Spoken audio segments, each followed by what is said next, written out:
Welcome children. Okay, हम आज chapter number 4 की पंक्चुअलिटी के सारी एक्सरसाइजेस वगैरह करते हैं कंप्लीट, देखते हैं कितना काम हो पाता है। ठीक है, अदरवाइज कल तो ये चैप्टर कंप्लीट हो ही जाएगा और मंडे से हम पढ़ेंगे EVS। चलिए, तो आज हम फटाफट इसके हार्ड वर्ड्स वगैरह लिख लेते हैं। शुरू हो जाओ। Hard words, first of all first शब्द जो होगा वो क्या होगा? PUNCTUALITY, पंक्चुअलिटी, जो कि हमारे चैप्टर का नाम है। और सेकंड वर्ड जो होगा वो होगा PUNCTUAL, पंक्चुअल, कि पंक्चुअल होते कौन लोग हैं। Third word will be never, NEVER, never. Fourth is frowns, FROWN.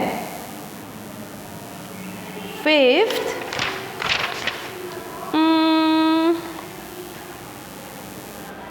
assembly, ASSEMBLY.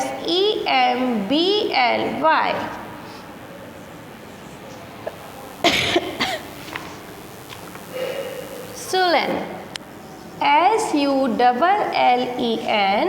और सेवंथ जो है वो है AMUSEMENT PARK, आपकी फेवरेट जगह अम्यूजमेंट पार्क। ठीक है, तो लिख लो इसको जल्दी जल्दी, जितना जल्दी मैंने लिखा है उतना ही जल्दी फटाफट हाथ चला के लिख लो।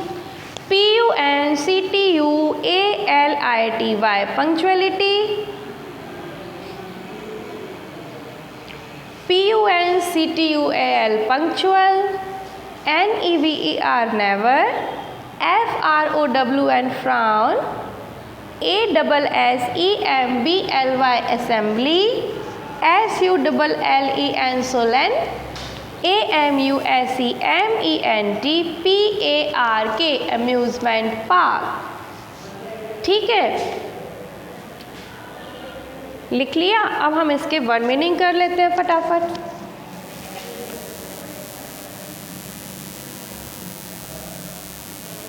So these are the words and here I will write the meanings of these words. Oh,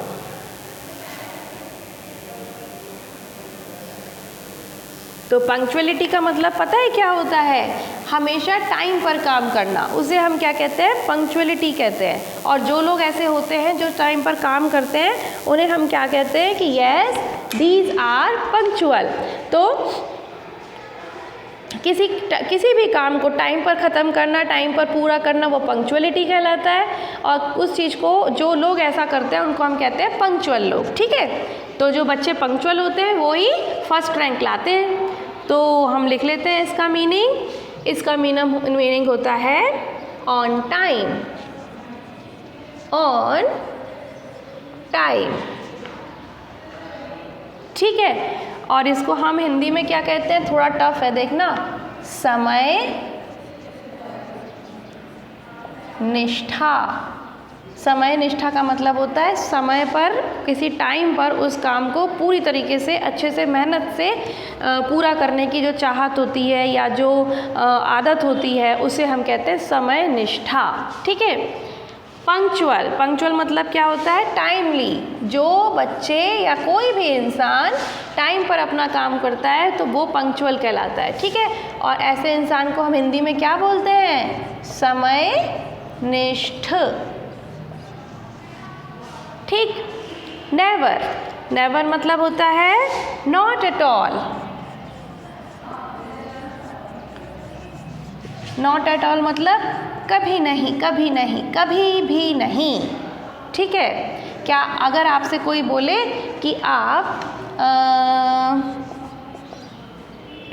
अपनी मम्मा को झूठ बोल के चले जाओ बाहर खेलने के लिए और मम्मा आपको ढूंढती रहेंगी, तो आप क्या बोलोगे? Never, I will never do this, मैं कभी भी ऐसा काम नहीं करूँगा, क्योंकि उससे मेरी मम्मा को कितना गुस्सा आएगा और उनका मन भी दुखी होगा, क्योंकि वो कितनी चिंता करेंगी, इसीलिए मैं कभी भी उनको बिना बताए बाहर खेलने नहीं जाऊँगा। नेवर, नेवर मतलब होता है नॉट एट ऑल, कभी भी नहीं, ठीक है। फ्राउन, फ्राउन मतलब क्या होता है? एक तो उदास भी होता है और एक होता है गुस्सा, मतलब एक तो होता है स्माइल करना, और अगर मैं आपकी तरफ स्माइल से देखूंगी तो मतलब मैं आपसे खुश हूँ, और अगर मैं आपको ऐसे गुस्से में देखूंगी तो इसका मतलब क्या हुआ? I have a frown faced on you, ठीक। तो फ्राउन का मतलब होता है सैड या स्काउल, SCOWL, स्काउल। स्काउल मतलब क्या होता है? गुस्से वाला।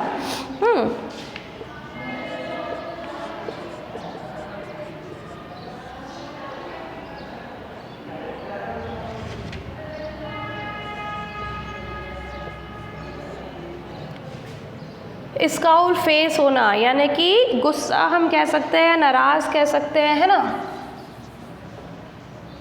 तो हम उन्होंने जो प्रिंसिपल थे उन्होंने उसकी तरफ कैसे देखा था? गुस्से से देखा था, है ना। असेंबली, असेंबली का मतलब होता है जब आप प्रेयर करने जाते हो तो सारे बच्चे, पूरे टीचर, सब लोग वहाँ पर इकट्ठा होते हैं, तो सब के सब टुगेदरली खड़े होते हैं, वहाँ पर इकट्ठे होते हैं, तो उसको हम कहते हैं असेंबली। तो किसी भी चीज़ को जब आप इकट्ठा रखते हो, अगर मान लो मैं बहुत सारी बुक्स को इकट्ठा करके रख दूँ तो वो भी एक असेंबली ऑफ बुक्स कह सकते हैं उसको भी, ठीक है ना। इसी तरीके से जब बच्चों की असेंबली होती है, क्योंकि उसमें सब बच्चे एक साथ खड़े होते हैं और हम प्रेयर करते हैं वहाँ पर, इसीलिए उसे क्या कहा जाता है? प्रेयर असेंबली, क्योंकि वो असेंबली किसके लिए होती है? प्रेयर करने के लिए होती है। तो इसमें हम लिखेंगे असेंबली में गैदरिंग, GATHERING, गैदरिंग। गैदरिंग को हम क्या कहते हैं? सभा। जब बहुत सारे लोग इकट्ठे होकर कोई काम करते हैं तो हम उसको सभा भी कहते हैं, ठीक है। एम्यूजमेंट पार्क के पार्क को नीचे लिखना पड़ेगा, एम्यूजमेंट पार्क। अब सुलेन का मतलब क्या होता है? सल्की। सिल्की मत लिखना कोई भी, सल्की, SULKY। सल्की मीन्स होता है उदास। वो कैसे घूमा करती थी बच्ची? हमेशा उदास घूमती रहती थी, है ना, क्योंकि वो हमेशा लेट ही रहती थी मैडम। और नेक्स्ट होता है amusement park. Amusement park, water park, जहाँ पर आप जाके बहुत ढेर सारी मस्ती करके आते हो, है ना। स्विमिंग पूल में जाते हो, रेन डांस करते हो, ढेर सारा खाना खाते हो, बहुत सारी चीज़ें करते हो, तो that is known as amusement park. इसको हम वाटर पार्क भी कहते हैं।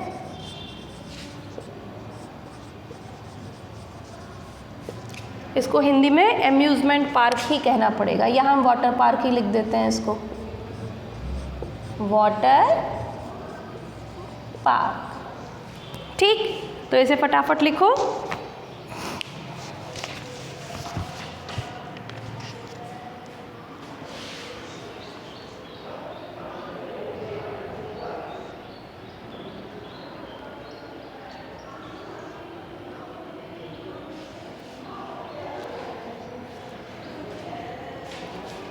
हम इसको गुस्से वाला भी कर सकते हैं।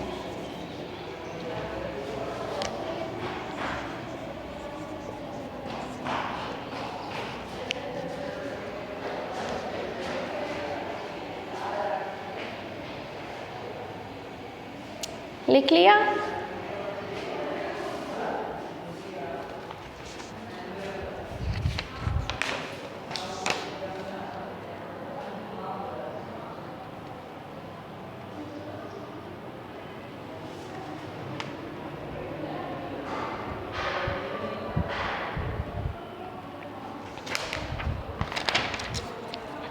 चलिए अब हम करते हैं एक्सरसाइज के क्वेश्चन आंसर्स।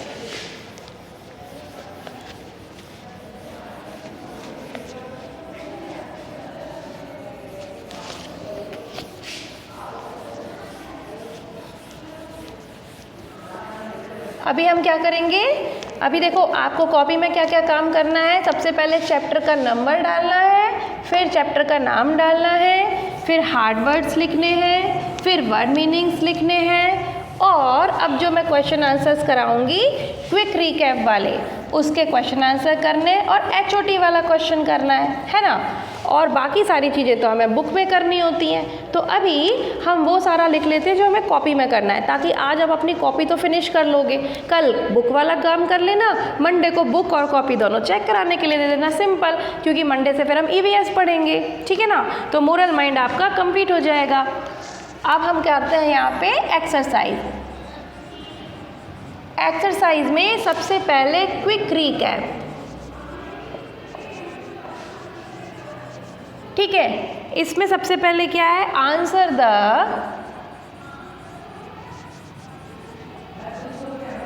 फॉलोइंग क्वेश्चंस, यही लिखा है। तो फर्स्ट क्वेश्चन का आंसर हम लिखते हैं पहले, आंसर नंबर 1। इसमें क्या है, who drops miss latecomer to school. जब मिस लेट कमर स्कूल आने में लेट हो जाती थी और बस ड्राइवर बस लेके चला जाता था, वो बस उसकी छूट जाती थी, तो उसको कौन ड्रॉप करता था घर पे, उसके पापा ड्रॉप करते थे, पढ़ा था ना हमने। तो हम इसका आंसर क्या लिखेंगे, who drops miss latecomer to school, her father drop latecomer to school, ठीक है। तो इसमें ऐसे कर लो,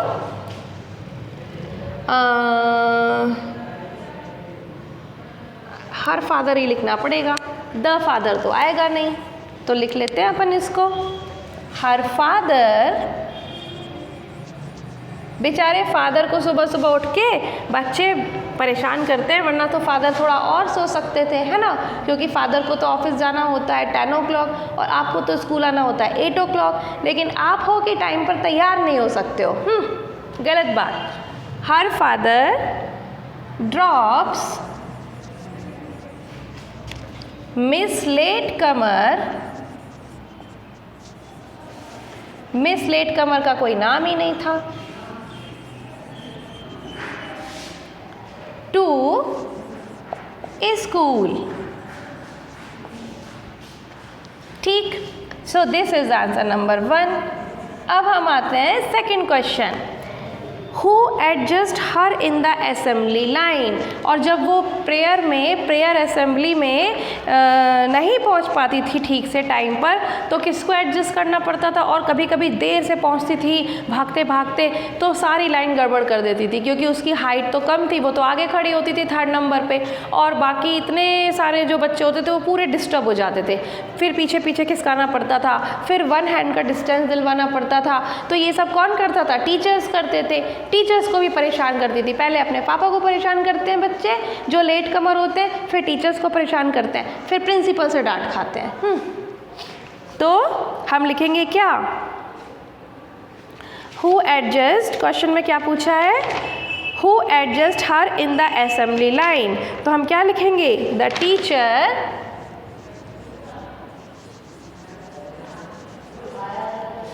एडजस्ट हर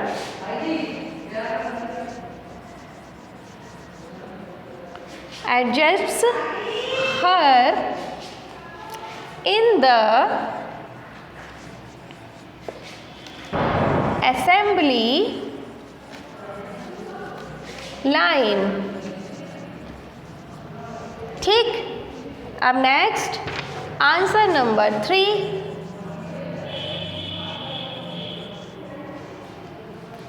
क्वेश्चन 3 क्या है, who gave a welcoming smile to Miss latecomer. अब जब पिकनिक वाला डे था तब तो मैडम जल्दी जल्दी तैयार होकर गई थी, मैडम मतलब वो मिस लेट कमर मैडम, मैं उनको मैडम कह रही हूँ, तो वो मिस लेट कमर जल्दी जल्दी रेडी होकर गई थी, है ना, और उसके सारे बैग भी रात को पैक कर लिया, स्नैक्स भी पैक कर लिए, ड्रेस भी नीट एंड क्लीन कर ली, सुबह मम्मा के बोलने से पहले ही उठ गई थी।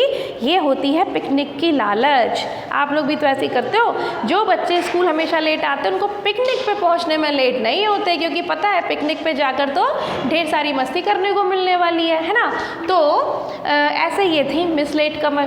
तो मिस लेट कमर जब भागते भागते अपनी गाड़ी में पहुंचा करती थी, लेकिन उस दिन तो वो बहुत सुंदर सी तैयार होकर खड़ी थी, उसकी मम्मा ने उसके बाल भी बहुत सुंदर से बना दिए थे। तो बस में किसने देख के उसको स्माइल किया था, बस ड्राइवर ने, और किसने, who gave a welcoming smile. मेरे ख्याल से हर फ्रेंड्स, है ना, और द बस ड्राइवर, दोनों ने उसको वेलकमिंग स्माइल दी थी। और उसके दोस्तों ने तो उसको बहुत चेयरिंग किया था, बहुत चेयर अप किया था, लेकिन जो बस ड्राइवर था उसने उसको वेलकम स्माइल की थी कि ओके मैम आइए, miss latecomer, now you are miss punctual, है ना। तो यही तो बोला था उसके टीचर ने, लेकिन सबसे पहले वेलकमिंग स्माइल उसको किसने दी थी? बस ड्राइवर ने। तो वही हम लिखेंगे, ठीक है। तो लिखो इसमें the bus driver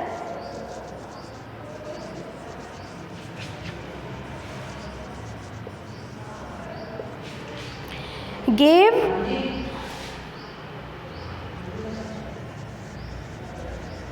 a welcoming smile,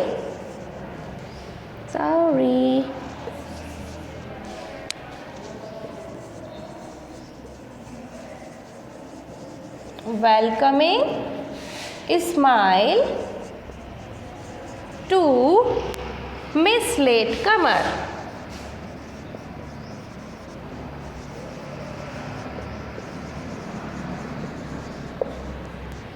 ठीक है ना, लिखो इसको।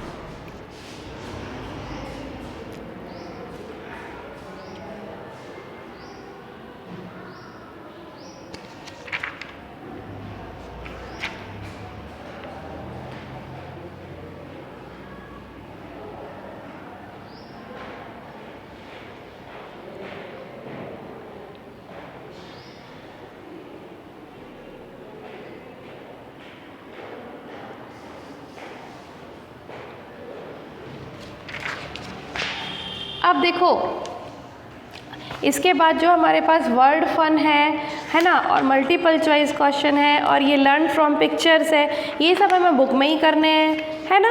और शेक हैंड विथ योरसेल्फ भी इसमें बुक में ही करना है। तो अब हमें सिर्फ ये HOT है जो कि हमें कॉपी में करना है, तो पहले हम इस HOT को कर लेते हैं, तो आपकी कॉपी वाला काम कंप्लीट हो जाएगा, है ना। तो अब हम आते हैं HOT पर।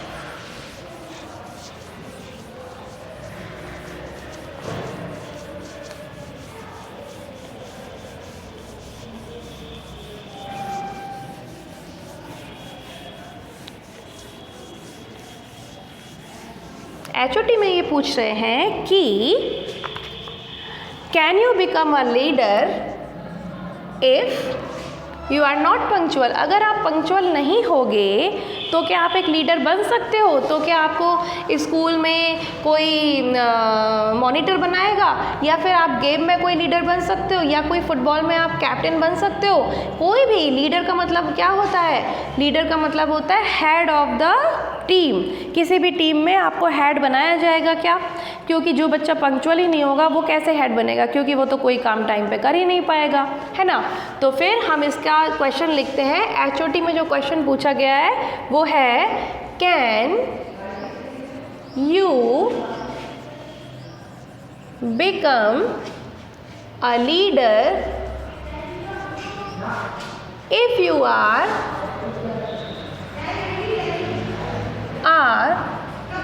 not punctual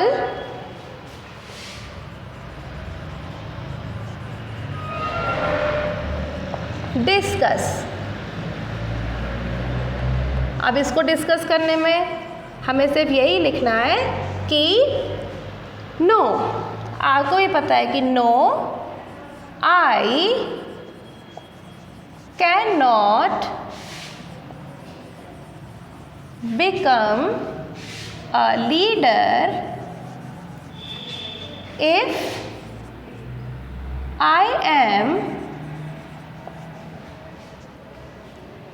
not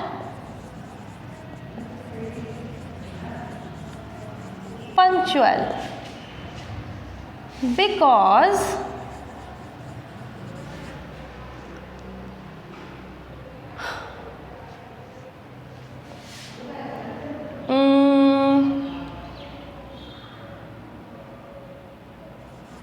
I will not finish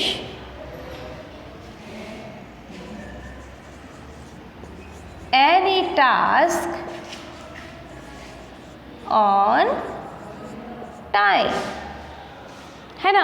तो आई can not become a leader if I am not punctual because I will not finish any task on time. जब मैं कोई काम टाइम पर फिनिश ही नहीं कर पाऊँगा तो मुझे लीडर कौन बनाएगा, क्योंकि पंक्चुअल तो वही होते हैं जो सारा काम अपना टाइम पर करते हैं, ठीक है। तो इसीलिए अगर पंक्चुअल नहीं होंगे तो आपको कोई लीडर भी नहीं बनाएगा, अगर पंक्चुअल होगे तो सब आपको लीडर बनाएंगे। तो अगर आप लीडर बनना चाहते हो, सबसे आगे चलना चाहते हो और ये चाहते हो कि आपकी पूरी टीम आपकी बात जो है आपका कहा माने, आपने जो भी बात कही उसको सुने, सब आपकी रिस्पेक्ट करे, तो सबसे पहले आपको क्या बनना पड़ेगा, पंक्चुअल बनना पड़ेगा। आपको क्या रखनी पड़ेगी, क्या सीखना पड़ेगा, पंक्चुअलिटी सीखनी पड़ेगी, ठीक है। तो फटाफट इसको नोट डाउन कर लो और बाकी का काम हम कल करेंगे। तो अभी आप कॉपी कंप्लीट कर सकते हो। आज कॉपी में करने वाला सारा काम हो गया, हार्ड वर्ड्स हो गए, वर्ड मीनिंग्स हो गए, क्वेश्चन आंसर्स हो गए और SOT भी हो गया, ठीक है। अब बचते हैं बाकी जो काम बुक के, वो मैं आपको कल कंप्लीट करा दूंगी, ठीक है। तो आपके पास संडे है, तो संडे तक आपका कॉपी का, बुक का, सारा मोरल माइंड का काम कंप्लीट हो जाएगा और मंडे से हम पढ़ेंगे EVS। गेटिंग? तो फटाफट इसको नोट कर लो और अपनी कॉपी कंप्लीट कर लो। No, I can't become a leader if I am not punctual because I will not finish any task on time. That is it. तो चलिए अपना ख्याल रखिए, अपनी कॉपी का काम करिए। हम कल मिलते हैं, तब तक के लिए बाय बाय।